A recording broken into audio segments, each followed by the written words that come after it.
Hi, welcome to Sugar Free. This is the weekend tarot for the 18th and 19th of September 2021. I've shuffled, so I will cut. This is a major arcana reading. Okay. Moon in reverse. Temperance in reverse, and the Emperor. Okay, well, let's get hold of this thing. Let's get hold of this thing. Let's stop wondering, stop weighing it up, whatever it is. Stop trying to work out what we can see by the light of the silvery moon, which of course isn't silvery at all. It's matte grey. It appears to be silver when it is lit by the sun. So we have borrowed light. And in borrowed light, the payback for borrowed light is that you never quite know what you're looking at. Perhaps there's been a bit of that recently. Here the moon is in the reverse, and I will talk about the lobster at some point. Okay, so moon in reverse, temperance in reverse. When temperance is in the upright, we have this moment of stillness where we weigh it up this way and weigh it up that way and weigh it up this way and weigh it up that way, and there's a closed circuit of the spiritual fluid in these two vessels here. We have complete stillness in the Angel of Temperance. And as I say, this moment of rest where it's almost like a fulcrum, like a pendulum. When is a pendulum still? It is still at the point of maximum this side, and still at the point of maximum that side, just for an instant before it starts swinging back down again. So this is really, the Temperance card is really about, this kind of tipping point of stillness, on the verge of action. And it's interesting because the fluid is always moving, and yet, as I say, we have this stillness in the spine, an absolute immobility of the angel, apart of course from her arms. Anyway, in the reverse, and well, enough of that, I would say, enough of that, because the Emperor is here looking sternly at these two qualities of kind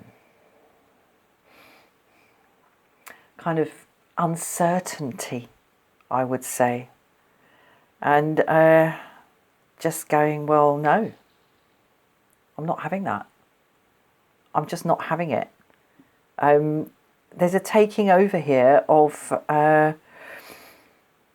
power, and the power of the self, the power of the individual, the power of your own simple being in and of yourself.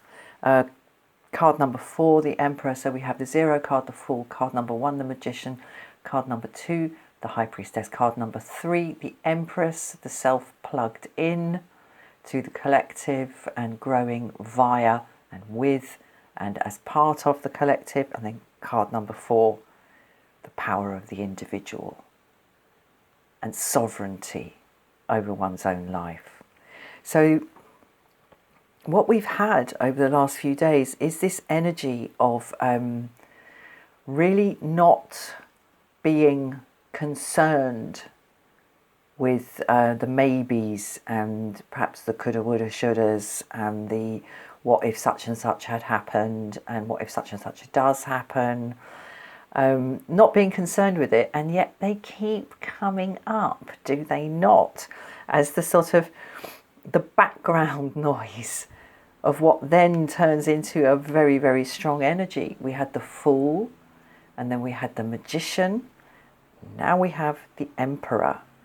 So there is this continued theme of the assertion of the sovereignty of self, the sovereignty of action, the sovereignty of choice, decision, will, over this kind of murky stuff here. And it's interesting that we have moved from the Fool, the 0 card, and it's a male principle. The Magician, card number 1, another male principle. The next one we have is the Emperor. So whatever this is, this kind of this way, that way, is it what I think it is, or is it something else? Is it certain? And the very fact that I'm asking whether it's certain kind of betrays the fact that I guess it's not. This wobbly, quicksandy kind of thing under our feet being overlaid with action and power. It's very interesting. We're getting more and more powerful as we go. But it's still there. I'm going to pull a card on these two here. Okay, the world. Yeah, listen. Whatever this is, as I said, we're sort of going, no, I'm not having that, I'm not having that. But it keeps coming up. Whatever it is, it's pretty pervasive. And I think it's something really working itself through. And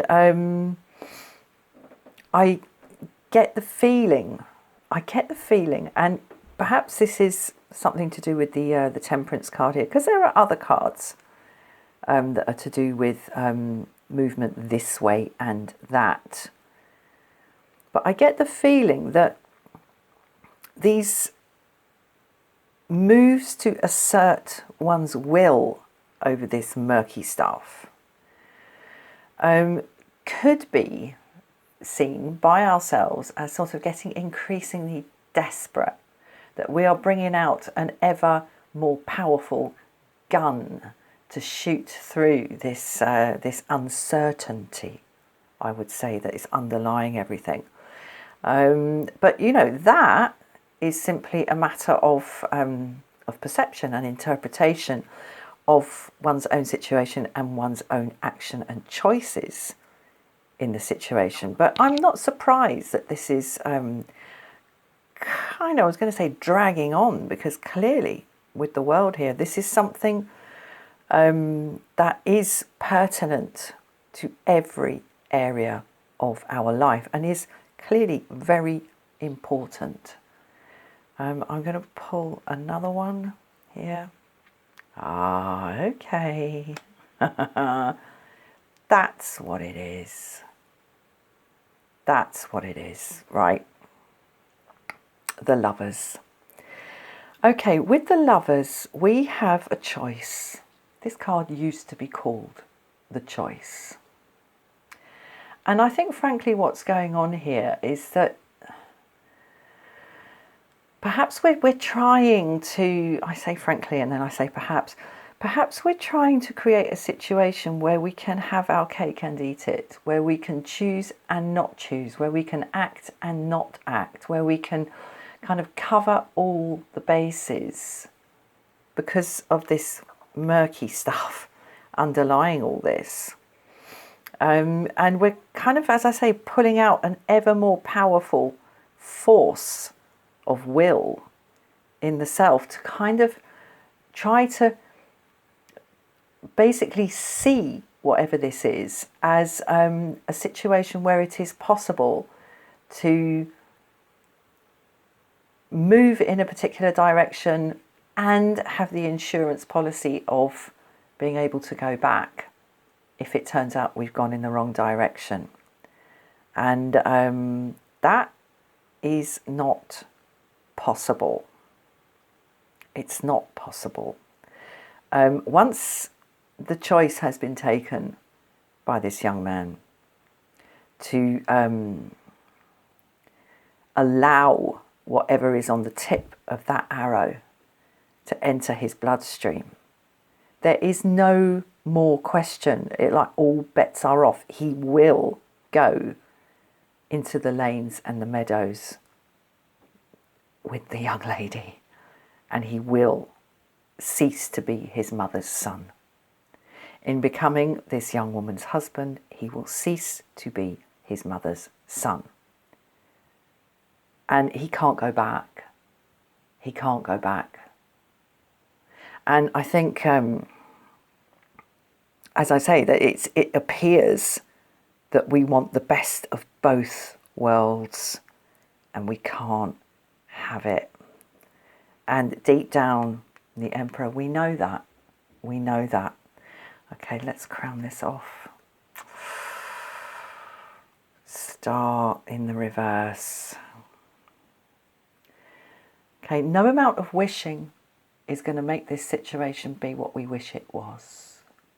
It simply is what it is. And sometimes we reach a crossroads and, you know, we have to choose this way or that.